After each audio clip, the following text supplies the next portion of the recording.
In a way, I may be just looking at it from a distorted, optimistic point of view. I think the next 2 years might be better than they have been in Really? this past year. Yeah.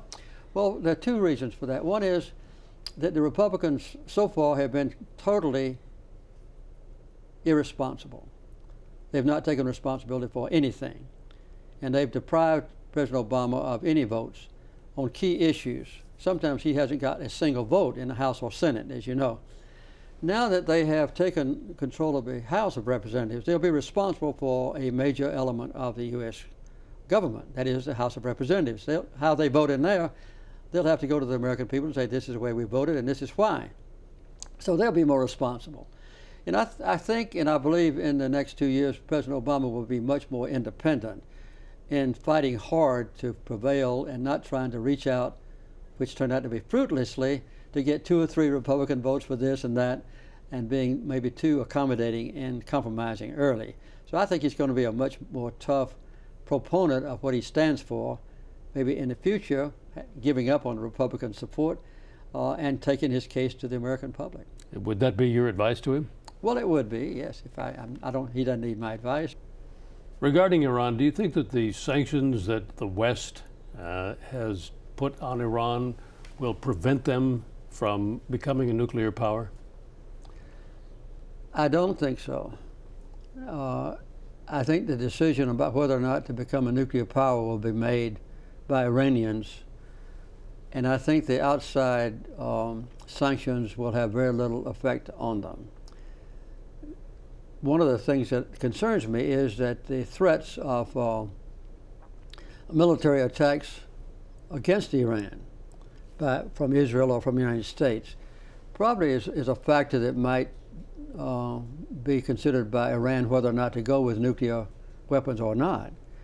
If I were the president of Iran, if I was in charge, of course the president's not in charge in Iran, and other powers were threatening to attack me and destroy my nation, even with the use of nuclear weapons, which we have said we might do, then that would be one factor in making me go with nuclear weapons. So I would hope that the diplomatic process and negotiations will be successful. Do you think that there's any surprise in the disclosure that the Arab nations are pushing the United States to use force against Iran and its nuclear ambitions? It didn't surprise me because I've been to the Arab states often and I know how they feel. They've been very concerned, as mostly Sunni nations, about Iran's becoming more and more powerful. And I think they also have made it clear to me that they think that the United States invasion of Iraq, which I thought was an unnecessary action, has been the main thing that has escalated the increased influence of Iran. But there's no doubt that they do very seriously oppose and feel threatened by Iran's possibly becoming a nuclear power. Well, let's talk about another problem that persists after 40 years, and that is Mideast peace. I've heard about it, yes. In 1978, you spent, 10, 11 days at Camp David 13 days. With Anwar Sadat and Menachem Begin, Yes. going back and forth from one cabin to another. That's right. And you thought you had a deal where there would be no further settlement building in the Palestinian areas. That's correct. What happened? Well, when I first started working on this, I wanted to eliminate the major threat to Israel's existence. And that was Egypt. Of all the Arab countries, Egypt was the only one that could really threaten Israel. And they had been in the forefront of 4 wars in the previous 25 years before I became president. So when I went to Camp David, I had 2 purposes in mind. One was to remove that threat by having an accommodation between Israel and Egypt, and the other one was to give Palestinians their rights, and to have what would later become a 2-state solution in the Middle East. And we worked very hard on both of them equally.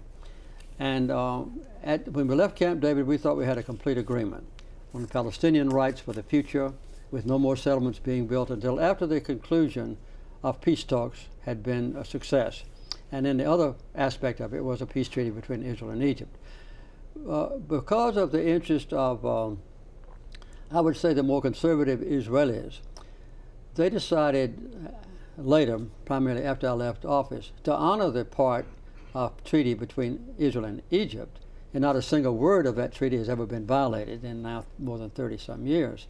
But on the Palestinian arena, the Israelis decided to go ahead and continue to take over more and more of the area of Palestine that was under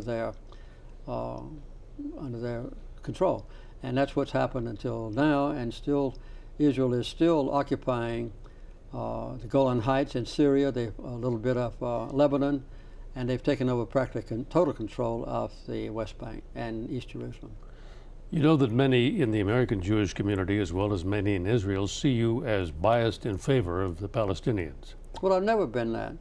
You know, for the last 30 years, I would say that the number one foreign policy goal in my whole life, about which I pray more and work more, is to bring peace to Israel and its neighbors. And you can't bring peace to one without bringing peace to the other. One of the interesting things that you did in this book is to write an afterword, your thoughts today looking back on those diaries, and you reflect on why you weren't elected to a second term. Tell us about that. Well, there were 2 or 3 reasons. I would say that the primary reason, I don't have any doubt, was the holding of American hostages and my inability to bring them home on time. We negotiated their release the last 3 days I was in office, and they came home. They were in the airplane at 10 o'clock that morning. They didn't take off until after I left office. But we did bring them home safe and free. But the holding of the hostages was an indication of my inability. And secondly, when Iraq invaded Iran, which I deplored, and I condemned Iraq for it, it cut off all the oil supplies in the whole world from those 2 countries, which created a shortage of oil and an incredible escalation of skyrocketing in prices, which brought about high inflation rate and high interest rates all over the world. And the third thing was the division in the Democratic Party, where the liberal Democrats were basically loyal to Senator Kennedy. I never was able to get all of them back.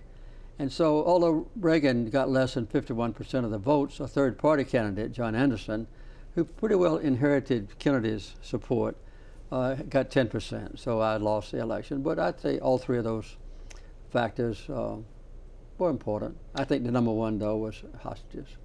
You write that you maybe didn't pay enough attention to the political aspects of the president's job. That's true, I didn't. And I mentioned that in passing, but not directly.